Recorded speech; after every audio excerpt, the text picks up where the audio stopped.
gribu informēt, ka nodokļu atlaides kopsummā uz 15. gadu tika piešķirtas 19 579 eiro apmērā.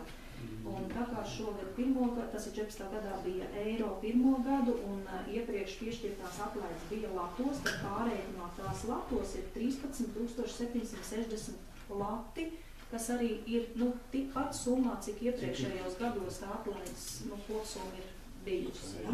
Jā, uz 350 tiesniekumiem bija aptuveni. Tā.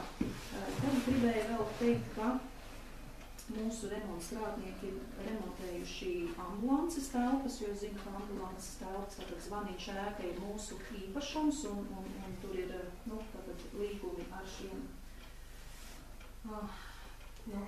pakalpojumu nomniekiem ar mediķiem, tātad arī mūsu pienākums ir šīs telpas uzturēt kārtībā.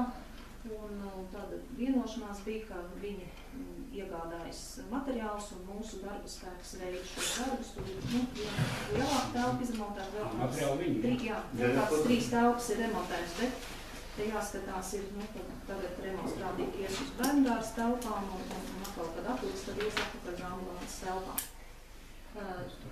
Iedzīvotāju sapulcītē bija tāds liels šūmēšanās par to, kā ceļi nekvalitatīvi un tā tālāk, tad lūdzu, lai Riežniekums tomēr to dod ziņas, cik bieži ir ceļi grēdrēti. Tātad pēc Riežnieka Edgara ziņām ceļi, kuros ir skolēnu maršruti, 2014. gadā tika grēdrēti 12 reizes, tā saucamajos piena ceļa maršrutos, kur tiek, tātad 6 līdz 7 reizes, un mazākas nozīmes ceļos ir 2 līdz 3 reizes veikta grēderēšana.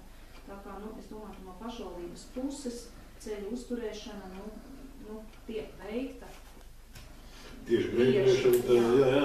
Bet tātad visas... Grāns segums tagad izteikti grēderēt. Atcerās, un cilvēki tādi piekrasīgi, laikam, jā.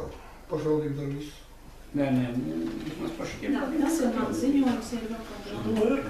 Jautājums ir par to, ka rītā mums tas iedzīvotāju sapulcē būtu ļoti labi, ka būs vismaz provizorisks skaidri, tas ir par bērndās tām.